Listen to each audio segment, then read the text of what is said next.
Centre of mass lecture 9।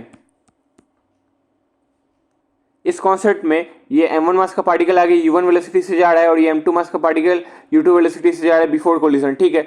और after इसका u1 का जो वेलोसिटी है u2 से ज़्यादा होगा तभी कोलिजन होगा, और आफ्टर कोलिजन ये m1 मास का पार्टिकल v1 वेलोसिटी से आगे जा रहा है और m2 मास का पार्टिकल v2 वेलोसिटी से आगे जा रहा है, ठीक है। तो अब E निकालेंगे जिसको कोफिशिएंट ऑफ रेस्टिट्यूशन कहते हैं, कोफिशिएंट ऑफ रेस्टिट्यूशन। तो आएगा velocity of separation after collision, मतलब कोलिजन के बाद दोनों के बीच में क्या सेपरेशन वेलोसिटी का, तो वो हो जाएगा v2 माइनस v1 क्योंकि v2 बड़ा हो जाता है, ठीक है, upon velocity of approach after collision. तो किस वेलोसिटी से अप्रोच कर रहा था, तो u1 ग्रेटर देन u2 है तो u1 माइनस u2 हो गया, ठीक है। तो E का वैल्यू आ गया v2 minus v1 upon u1 minus u2, ठीक है। और इसको v relative upon u relative भी लिख सकते हैं। E को बड़ा फाइनल वेलोसिटी माइनस छोटा फाइनल वेलोसिटी अपॉन बड़ा इनिशियल वेलोसिटी माइनस छोटा इनिशियल वेलोसिटी भी लिख सकते हैं ताकि क्वेश्चन आसानी से बने, ठीक है। E का वैल्यू अगर 1 दिया हुआ है तो इसका मतलब इलास्टिक कोलिजन है। अगर E का वैल्यू 0 से 1 के बीच में लाई करता है इसका मतलब इनइलास्टिक कोलिजन है। और E का वैल्यू अगर 0 है तो परफेक्टली इनइलास्टिक कोलिजन है, मतलब चिपका चिपकी वाला है, ठीक है। अब इस पे क्वेश्चन देख लेते हैं। जैसे इस क्वेश्चन में ये 2 kg मास ऑफ पार्टिकल ये आगे 10 मीटर पर सेकंड से जा रहा है, ये 3 kg मास ऑफ पार्टिकल ये 5 मीटर पर सेकंड से आ जाएगा, ठीक है। तो मान लेते हैं आफ्टर कोलिजन ये 2 kg वाले का वेलोसिटी हो जाएगा v1 और 3 kg वाले का वेलोसिटी हो जाएगा v2, ठीक है। और इफ कोलिजन इलास्टिक जो है कोलिजन दिया हुआ है इसका मतलब E का वैल्यू 1 पता चल गया। Find v1 and v2। तो एफ नेट एक्सटर्नल 0 है तो initial moment equal to final momentum, तो P I equal to P F. तो 2 into 10 plus 3 into 5 equal to 2 into v1 plus 3 into v2, तो 2v1 plus 3v2 equal to 35 आ गया। ये एक equation हो गया। और अब E का वैल्यू 1 दिया हुआ है तो E equal to v2 minus v1 upon 10 minus 5, बड़ा माइनस छोटा इक्वल टू 1 किए तो v2 माइनस v1 आ गया 5। अब ये दोनों इक्वेशन को सॉल्व करेंगे तो v1 आ जाएगा 4, v2 आ जाएगा 9। तो ये दोनों आ गया इसका वेलोसिटी। अब इसका बी पार्ट में पूछ रहा है मैक्सिमम पोटेंशियल एनर्जी। तो मैक्सिमम पोटेंशियल एनर्जी और मिनिमम काइनेटिक एनर्जी तब होता है जब सकल सूरत बिगड़े रहता है, और जब सकल सूरत इसका शेप एंड साइज जब बिगड़े रहता है तब ये भी याद रखना है कि दोनों का वेलोसिटी सेम रहता है, दोनों का वेलोसिटी सेम रहता है मैक्सिमम पोटेंशियल एनर्जी के लिए, इसका कंडीशन है, ठीक है। तो P I equal to P F, तो 2 into 10 plus 3 into 5 equal to 2 into V plus 3 into V, तो वी इक्वल टू 7 आ गया। अब काइनेटिक एनर्जी अभी निकालेंगे तो आफ्टर कोलिजन निकालेंगे तो हाफ इंटू 2 प्लस 3 5 इंटू 7 का स्क्वायर तो 245 अपॉन 2 आया। और इनिशियली काइनेटिक एनर्जी निकालेंगे तो half into 2 into 10 square plus half into 3 into 5 square 275/2 आया, ठीक है। तो इनिशियल काइनेटिक एनर्जी आया, फाइनली आया। तो फाइनल जो काइनेटिक एनर्जी आया उसी को हम लोग काइनेटिक एनर्जी मिनिमम कह सकते हैं, मिनिमम काइनेटिक एनर्जी कह सकते हैं, ठीक है। और चेंज इन काइनेटिक एनर्जी निकालेंगे तो वही पोटेंशियल एनर्जी मैक्सिमम आ जाएगा। तो डिक्रीज इन काइनेटिक एनर्जी निकाले तो आ गया 15। तो डेल्टा के ही जो चेंज इन काइनेटिक एनर्जी है वही मैक्सिमम पोटेंशियल एनर्जी हो गया जो कि इक्वल टू 15 हो गया, ठीक है। और जब E इक्वल टू 1 है, कोफिशिएंट ऑफ रेस्टिट्यूशन का वैल्यू जब 1 है तो कोई, और इलास्टिक कोलिजन है तो कोई चेंज नहीं होता है काइनेटिक एनर्जी में, no loss in kinetic energy होता है। इनिशियल काइनेटिक एनर्जी को फाइनल काइनेटिक एनर्जी होता है जो कि 137.5 है, मतलब डेल्टा के ई का वैल्यू 0 हो जाता है, ठीक है। अब ये तो पिछले लेक्चर में, नेक्स्ट लेक्चर में पढ़ना है लेकिन अभी समझ लेते हैं। जैसे इनिशियल मोमेंटम 20 था और फाइनल मोमेंटम 8 हो गया तो दोनों के बीच का जो डिफरेंस -12 है इसको हम लोग इम्पल्स कहेंगे। और बी का इनिशियली 15 था फाइनली 27 था तो इसका जो +12 चेंज है इसको हम लोग इम्पल्स कहेंगे, ठीक है।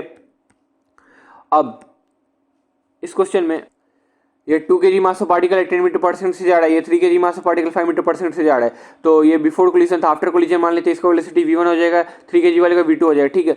तो 3 पार्ट दिया हुआ है, तो पहला पार्ट में E इक्वल टू 1 है तब v1 v2 निकालना है। तो E इक्वल टू 1 है, इलास्टिक कोलिजन है तो P I equal to P F, तो 2 into 10 plus 3 into 5 plus 2 into v1 plus 3 into v2, और E का वैल्यू 1 है तो v2 माइनस v1 अपॉन बड़ा माइनस छोटा 10 माइनस 5 करेंगे तो ये दोनों इक्वेशन सॉल्व करके v1 v2 निकाल लेंगे, ठीक है। अब E इक्वल टू 1/2 दिया है, 1/2 जो है वो 0 से 1 के बीच में लाई करता है, मतलब इनइलास्टिक कोलिजन है, इनइलास्टिक कोलिजन है। तो initial momentum equal to final momentum, तो 2 into 10 plus 3 into 5 equal to 2 into v1 plus 3 into v2, एक इक्वेशन आ गया, ठीक है। और E इक्वल टू 1/2 यहाँ पे डालेंगे तो v2 minus v1 upon 10 minus है, इसे दूसरा इक्वेशन आ जाएगा। और ये दोनों को सॉल्व करेंगे तो v1 v2 आ जाएगा, ठीक है। अब E इक्वल टू 0 वाला देखते हैं।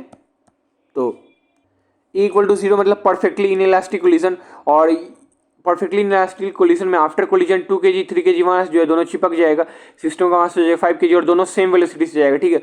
तो P I equal to P F 2 into 10 plus 3 into 5 equal to 2v plus 3v, या सीधे 5v भी लिख सकते हैं। तो वेलोसिटी आ जाएगा 7 मीटर पर सेकंड, ठीक है। अब लॉस इन काइनेटिक एनर्जी निकालना है, तो final kinetic energy minus initial kinetic energy, तो फाइनल काइनेटिक एनर्जी हो जाएगा हाफ इंटू 5 इंटू 7 का स्क्वायर माइनस ये इनिशियल काइनेटिक एनर्जी हो गया, तो -15 आ गया, ठीक है। और ये आ गया, ठीक है। अब ई को समझते हैं इसमें, जैसे पहले जो है ए का वेलोसिटी था आगे की तरफ 10 मीटर पर सेकंड, बी का 6 मीटर पर सेकंड बिफोर, आफ्टर ये 9 हो जाता है, ये 12 हो जाता है, तो ई निकालना है, तो 12 - 9 अपॉन 10 - 6, बड़ा माइनस छोटा किया तो 3/4 आ गया ई, ठीक है। अब इसमें 2 में निकालना है, तो आगे की तरफ 10 है और बी का वेलोसिटी है पीछे की तरफ 6, और इसमें आगे की तरफ 9, आगे की तरफ 12, तो E equal to relative velocity निकालेंगे, मतलब V relative upon U relative, तो 12 - 9 सेम डायरेक्शन में है तो माइनस कर दिया, और इसमें अपोजिट डायरेक्शन में है तो प्लस कर देंगे, तो 12 - 9 अपॉन 63/16 आ गया, ठीक है।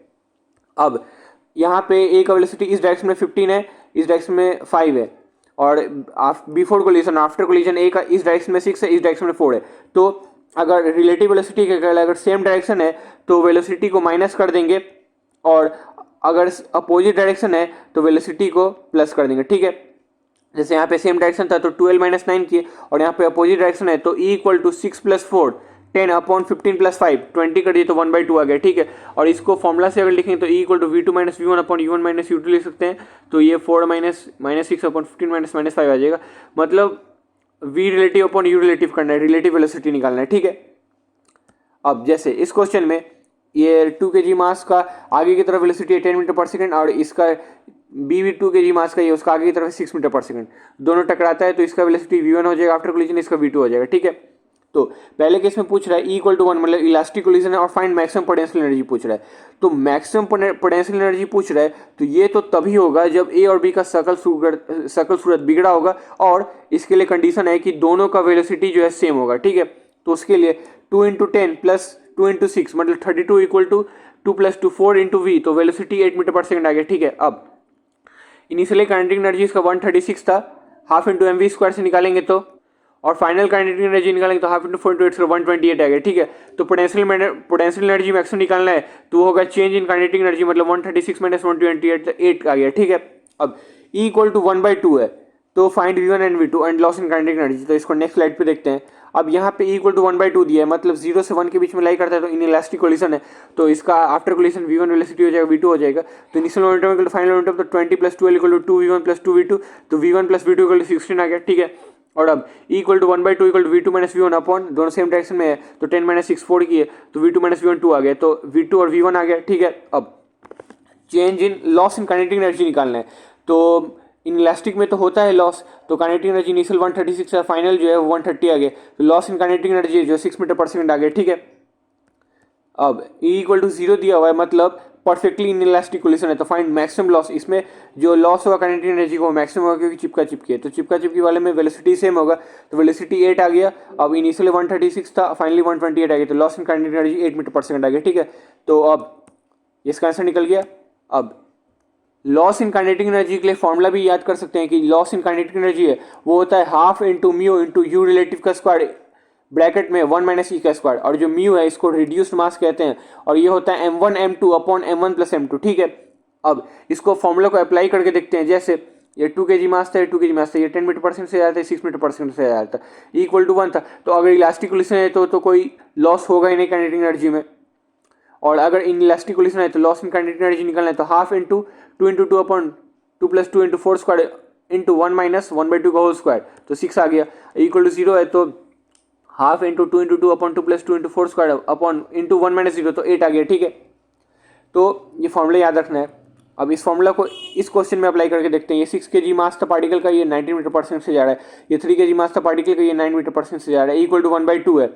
तो अगर नॉर्मली जाएंगे में कन्वेंशनल मेथड से जाएंगे तो इनिशियल मोमेंटम को फाइनल मोमेंटम करेंगे, और E = V2 - V1 upon U1 - U2 लगाएंगे, लेकिन सीधा सीधे अगर लॉस इन काइनेटिक एनर्जी पूछ रहा है जो जेईई में पूछता है, तो उसके लिए हाफ इंटू म्यू, और म्यू क्या होगा m1 × m2 6 × 3 upon m1 + m2 6 + 3 into relative velocity का स्क्वायर, तो दोनों सेम डायरेक्शन में है, तो 19 - 9 10 का स्क्वायर इंटू 1 - E का वैल्यू 1/2 है, 1/2 का स्क्वायर 1/4 1 - 1/4, तो यहाँ से लॉस इन काइनेटिक एनर्जी आ जाएगा, ठीक है। अब नेक्स्ट क्वेश्चन, इस क्वेश्चन में 4 kg मास का आगे की तरफ वेलोसिटी 10 मीटर पर सेकंड, और इसका है बी का 4 kg मास का, पीछे की तरफ 6 मीटर पर सेकंड, ठीक है। आफ्टर कोलिजन इसका आगे की तरफ हो जाएगा, आगे की तरफ मान लेते हैं v1 वेलोसिटी होगा, इसका आगे की तरफ v2 होगा, ठीक है। E = 1 दिया हुआ है इलास्टिक कोलिजन, तो Pi = Pf 4 × 10 minus opposite direction है 4 × 6 = 4v1 + 4v2, तो v1 + v2 = 4 आ गया, ठीक है।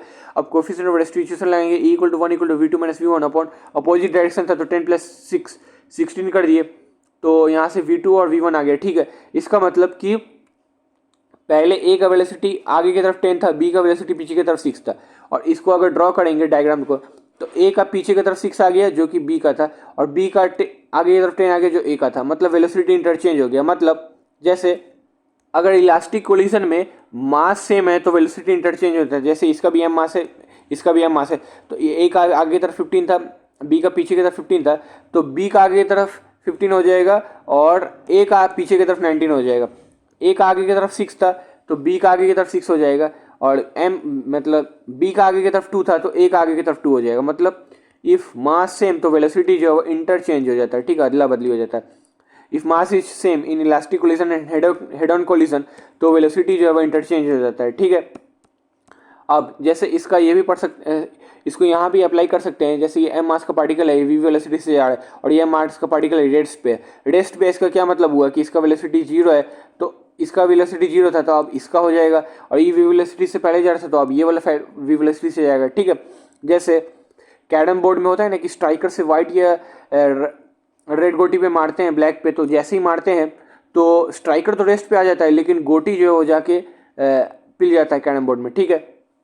जैसे वैसे ही एम मास का ये पार्टिकल है, वी वेलोसिटी से जा रहा है, और आगे B C D E 4 particle रखा हुआ है, चारों का मास है, ऑल कोलिजन आर इलास्टिक, तो ए जाएगा बी पे टक्कर मारेगा, बी सी पे टक्कर मारेगा, सी डी पे, डी ई पे, और ई जो है आगे चल जाएगा, और इसका जो वी वेलोसिटी था इनिशियली वो फाइनली इसको मिल जाएगा, ठीक है। तो नंबर ऑफ कोलिजन निकालना है, तो ए और बी के बीच में एक कोलिजन होगा, बी और सी के बीच में एक कोलिजन होगा, सी और डी के बीच में कोलिजन होगा, और डी और ई के बीच में कोलिजन होगा, ठीक है। तो 4 कोलिजन होगा, नंबर ऑफ कोलिजन्स जो है इसमें 4 हो जाएगा, ठीक है। अब ये इसको नेक्स्ट लेक्चर में पढ़ना है, लेकिन थोड़ा सा इसमें लिख लेते हैं। जैसे ए का वेलोसिटी आगे की तरफ v है ना, और ये हो जाएगा इसका line of contact oblique collision में, तो मान लेते हैं v जो है वो एंगल थीटा बना रहा है लाइन ऑफ कांटेक्ट से, तो इसका कंपोनेंट तोड़ेंगे तो कॉस में इसका टूट जाएगा v cos theta, line of contact के लॉन्ग इसका वेलोसिटी हो जाएगा v cos थीटा, और इसका y एक्सिस में कंपोनेंट टूट जाएगा v sin थीटा, ठीक है। x एक्सिस ये y एक्सिस हो गया, तो इसका इनिशियली ए का वेलोसिटी जो है वो v था, तो इसका वेलोसिटी जो इसको मिल जाएगा, ये आगे की तरफ v cos थीटा वेलोसिटी से जाएगा, और इसका तो v sin थीटा वेलोसिटी होगा ही, ठीक है। जैसे इस क्वेश्चन में ए और b है, और ए का वेलोसिटी जो है वो आगे की तरफ 10√2 है, ठीक है, और b जो है वो रेस्ट पे है, मतलब b जो है b का वेलोसिटी जो है वो 0 है, और ए का वेलोसिटी है 10√2 at angle 45 degree with line of contact, तो इसका x में कंपोनेंट तोड़ेंगे तो 10 हो जाएगा, y में तोड़ेंगे तो 10 हो जाएगा, ठीक है। तो इसका 10 तो इसमें रहेगा ही, और ये रेस्ट पे रहेगा, क्योंकि y डायरेक्शन में इसको 10 वेलोसिटी मिल रहा है, और y डायरेक्शन में कोई फोर्स नहीं लग रहा है, तो चेंज इन मोमेंटम नहीं होगा, और इसका जो 10 वेलोसिटी था cos थीटा वाला वो इसको मिल जाएगा b को, और b जो है आगे 10 मीटर पर सेकंड वेलोसिटी से जाएगा, ठीक है। तो लेक्चर 9 कंप्लीट हो गया, थैंक यू।